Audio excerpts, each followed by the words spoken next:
Is your Samsung Galaxy phone mobile data missing on the control center? So if you swipe down the control center, your Samsung Galaxy phone, you discover that the mobile data is missing and you could not turn it on directly from the control center, which is the only way to do this is go to your Samsung phone settings and then turn on your mobile data. Then this video is going to walk you through how to fix the mobile data missing on your Samsung Galaxy phone. So if you're not of this, you found this offer informative, please don't forget to like and then subscribe.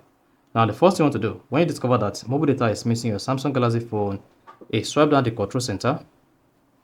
Once you swipe down your Samsung phone control center, click on the edit pencil. This depends on your Samsung phone model. So on some Samsung devices, you have the edit pencil here just beside the power up button or the settings button underneath the network strength. On other devices, just want to check through the control center and see where you can easily edit the control center. Once you find the edit pencil, just go ahead and click on it. Now, once you click on it, you're going to have two options available here, what appears on the top and what appears as full screen. Then go ahead and click on edit on full. Once you selected edit on full, come down to available buttons. Under available buttons, swipe through and locate mobile data. Then click on it.